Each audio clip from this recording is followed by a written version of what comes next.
Emma Harper had always believed that calm moments came before life changed, but she never expected how quickly her peaceful world in a small Vermont town would begin to shift, especially on a cold November week when everything around her felt slightly off, as if the wind carried warnings she couldn't yet understand. Her days started early because she worked at a local bakery, waking before sunrise and walking through quiet streets lined with old lamps and maple trees that had already lost their leaves. She loved her routine, the warm smell of bread rising in the ovens, the soft greetings of regular customers, the feeling that she was doing something meaningful even if her life felt smaller than she once imagined. She never complained to anyone, not even her closest friends, because she believed in keeping her worries private. But the truth was simple: she felt lonely, she felt tired, and deep inside, she longed for something she didn't know how to name anymore. Her son Noah was the center of her life, the reason she worked long hours and the reason she kept pushing forward even when everything felt heavy. He was 17, quiet, thoughtful, and sensitive in a way that made him different from many boys his age. He read novels instead of playing loud games, preferred long walks by the river instead of crowded places, and carried a gentle sadness in his eyes that had grown deeper during the past months. Emma had noticed the change but didn't know how to reach him. Every time she asked if he wanted to talk, he smiled in that small, polite way and said, "I'm fine, Mom." But she was a mother, and mothers always know. She saw how his shoulders slumped when he thought she wasn't looking, how he sat in silence longer than usual, how he stared out the window with a distant expression that didn't belong on someone so young. She had hoped the feeling would pass. She believed maybe it was stress from school or maybe the natural growing pains of becoming an adult. But a quiet fear lived in her stomach, whispering that something more was happening, something he didn't know how to share. One Thursday evening, a thin gray fog hung over the backyard and made everything look softer and a little unreal. Emma was finishing the dishes when she noticed Noah outside on the back porch, sitting on the wooden steps with his head down. She dried her hands quickly because something about his posture filled her with worry. She stepped outside, expecting him to turn and smile, the way he always did when she came out, but he didn't move, didn't look up, and didn't pretend to be okay. His hands were trembling lightly, and the air around him felt heavy enough to touch. Emma sat beside him, her heart pounding, and she gently asked, "Noah, what's going on?" Her voice came out softer than she expected, like she was afraid of breaking the moment. For a long second he didn't speak, and the silence between them stretched thin until he finally whispered, "Mom, I need to tell you something." His voice was so fragile that she felt her chest tighten. A moment passed before he tried to continue, but the words seemed stuck in his throat. Emma placed a steady hand on his back, encouraging him, and although she didn't say it out loud, she silently prayed that whatever he was about to reveal wouldn't be something painful. But the truth was she had been waiting for this moment for weeks, maybe months, because every part of her soul knew he had been carrying something heavier than he could manage alone. Noah finally looked at her, and his eyes glistened the way they did when he was a little boy trying not to cry.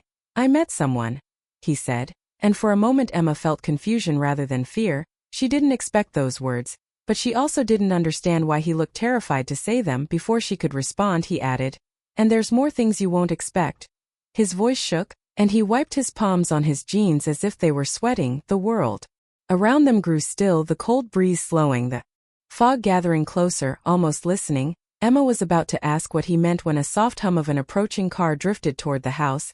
Its headlights cut through the fog and stretched across the yard, and Emma instantly felt something inside her tighten, because barely anyone visited them at night, especially not without calling first.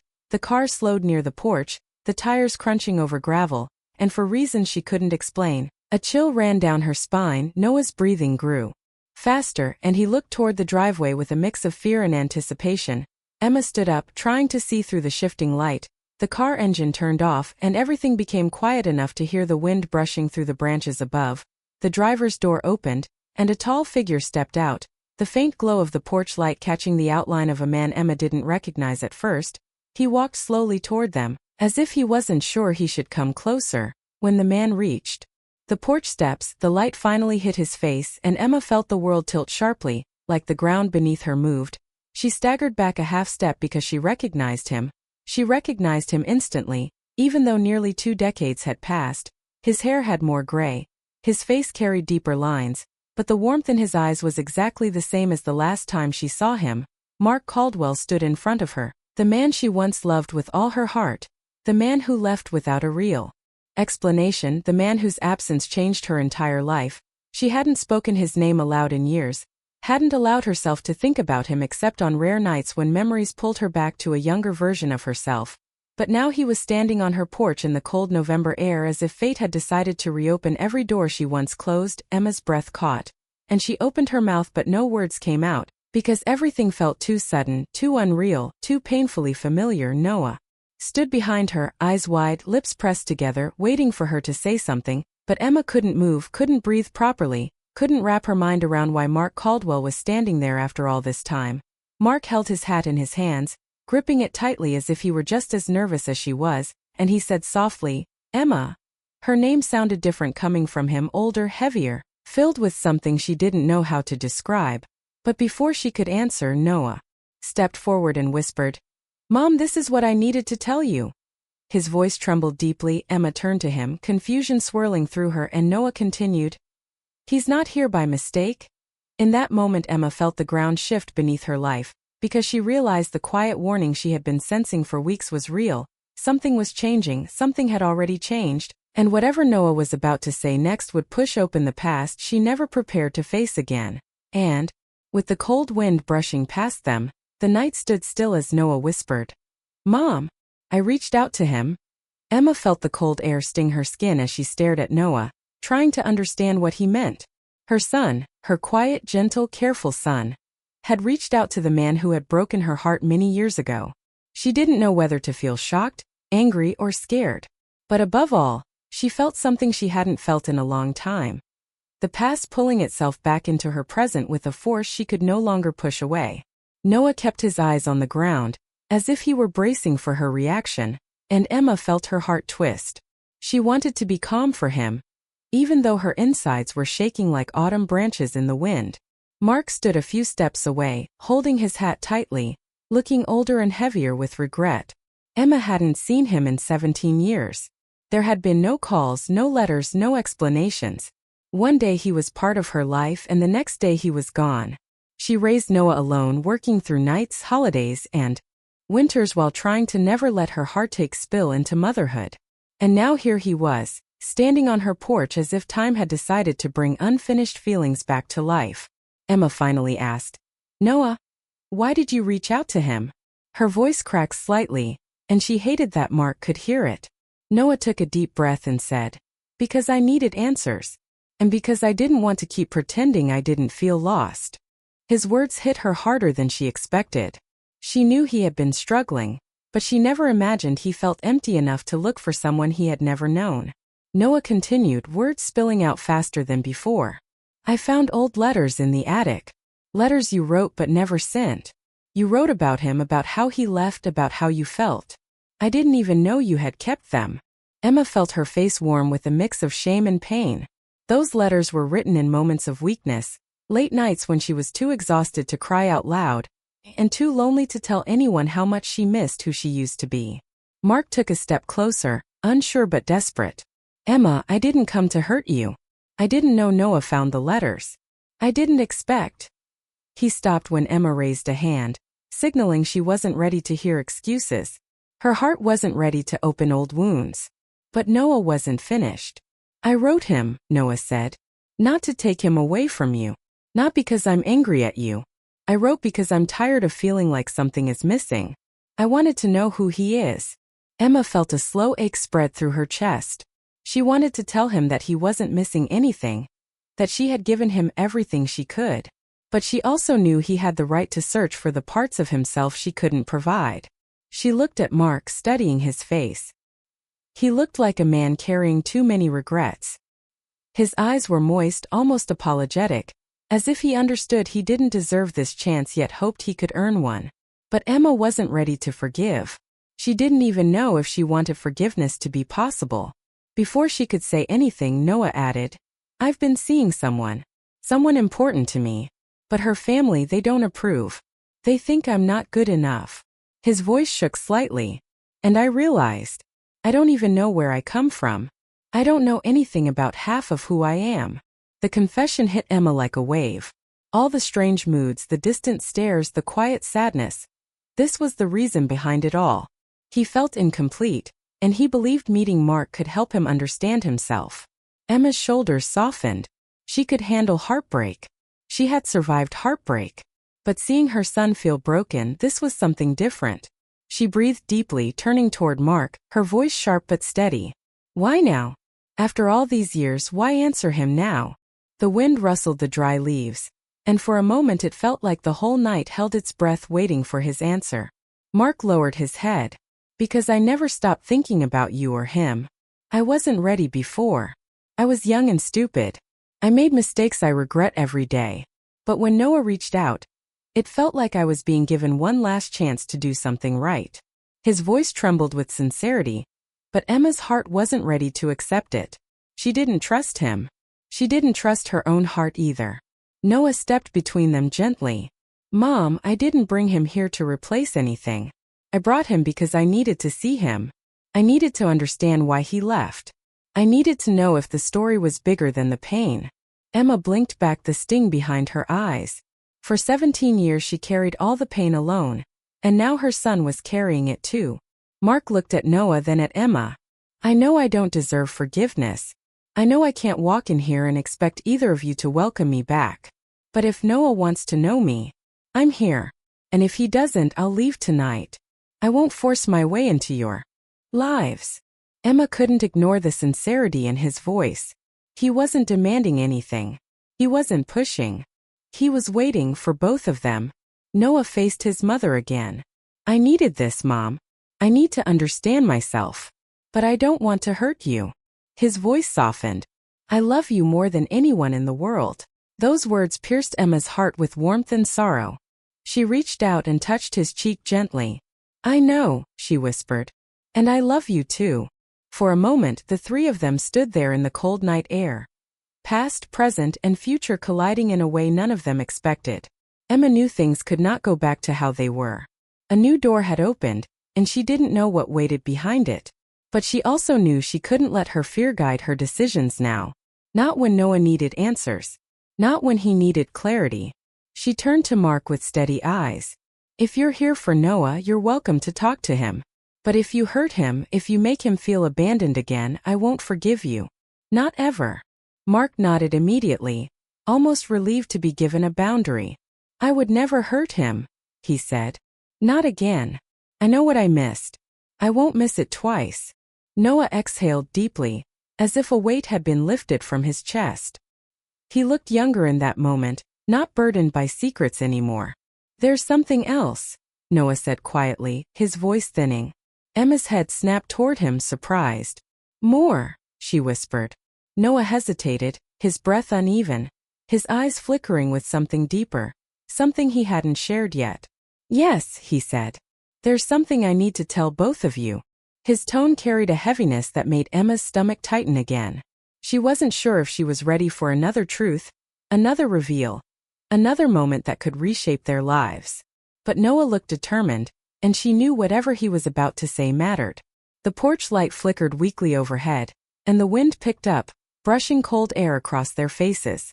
It felt like the night itself leaned closer. Emma reached for Noah's hand. Mark watched silently, waiting. Noah swallowed hard, stared at both of them and whispered, The thing I've been hiding. It's not just about who I met. Something bigger. Something I can't keep inside anymore. Emma felt her breath catch again, her heart beating harder, and Mark took a slow step closer, as if bracing himself. Noah looked at them with eyes full of fear and hope and something else she couldn't yet name. Then he said softly, Mom, Dad, there's more you don't know. And the night fell into complete silence. The moment Noah said there was more they didn't know, Emma felt her breath freeze, as if the air around her turned thick and heavy. She held his hand tighter, afraid that whatever he was about to say would change their lives again. Noah looked between her and Mark, his eyes filled with fear, but also courage, the kind of courage that comes from being tired of carrying secrets alone. He took a shaky breath and said, The girl I met, her name is Lily. His voice softened when he said her name, as if it carried both comfort and pain. We've known each other for months and she means a lot to me. Emma nodded gently, ready to support him, but she could sense there was something deeper behind his words, something he struggled to speak aloud. Noah continued quickly, afraid he might lose the nerve. Her family doesn't want us together. They think I'm trouble because they don't know me, and they judge before they listen. He paused and Emma felt her heart ache for him. She knew what it felt. Like to be misunderstood, to be judged by people who didn't know the story. But Noah's next words tightened the air around them again. They told her to stop seeing me and she tried to explain but they won't listen. Noah looked at Mark suddenly and his voice cracked. And when I found your letters, when I saw how your life fell apart. Because of broken love. I was scared the same thing was happening to me. Emma felt a sting in her chest. It wasn't anger this time but sorrow. She never imagined her old pain would echo into her son's life. Mark stepped forward slowly, careful not to startle him. Noah, what are you saying? What does this have to do with me? He asked gently. Noah shook his head, struggling to find words. I didn't know who I was. I didn't know where I came from. How could I fight for someone when I wasn't even sure of myself? He looked down, his shoulders trembling slightly. I felt like half of me was missing. Emma swallowed back tears.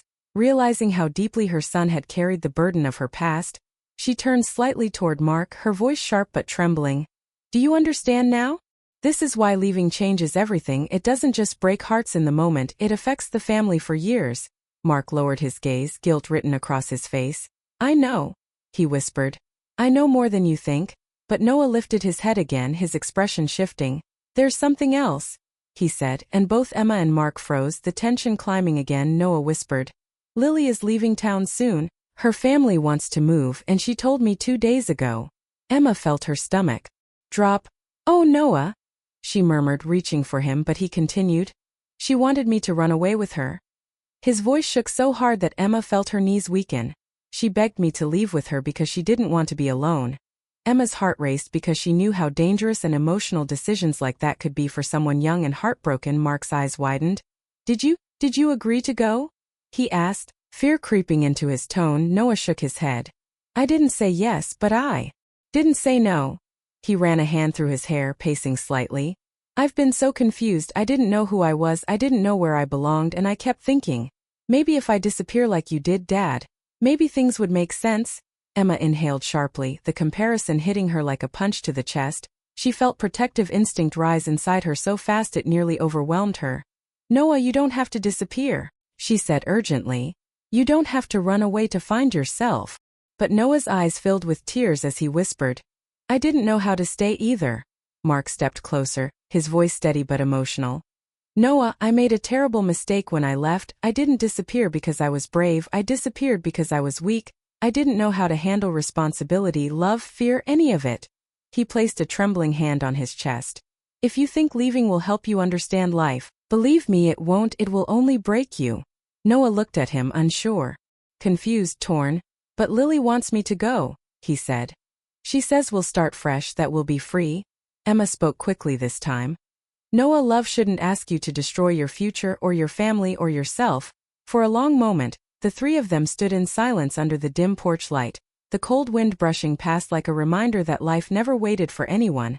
Noah wiped his face, trying to steady himself. I'm not sure what to do, he admitted softly. I'm scared of losing her. But I'm also scared of leaving everything behind. Emma stepped forward, placing both hands gently on his shoulders. You are not alone, Noah, she said, her voice warm yet firm. You have me, you have people who care. You don't have to carry big decisions like this alone. Mark nodded, wiping his eyes quietly. And you have me too if you'll let me be part of your life. Noah stared at him for a moment, the emotion between them heavy and raw. How do I trust you after everything? Noah asked, his voice honest and trembling. Mark swallowed hard. You don't have to trust me yet, he said softly. Just let me try. Let me show you I'm different now.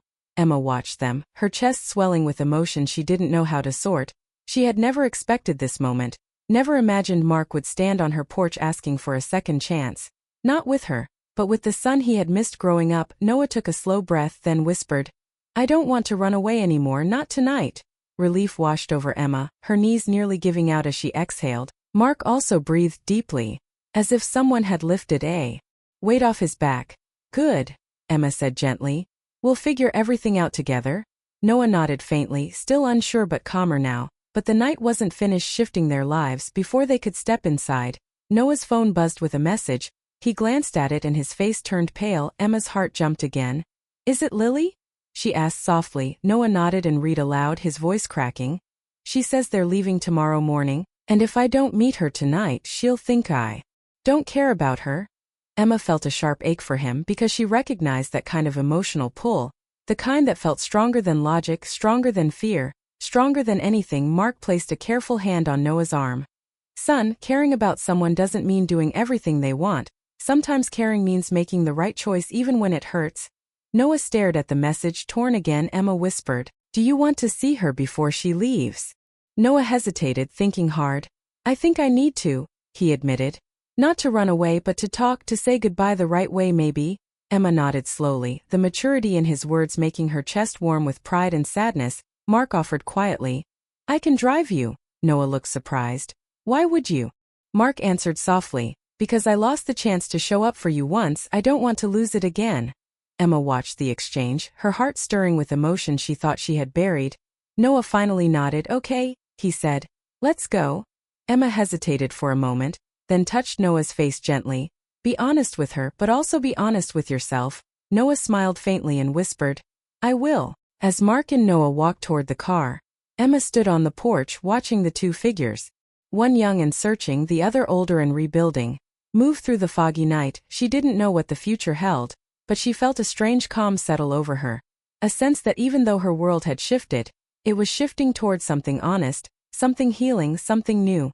And as the car engine hummed to life and the headlights cut through the darkness, Emma whispered into the cold air, "Please let this be the beginning of something better." And in that moment, even the quiet night felt like it was listening.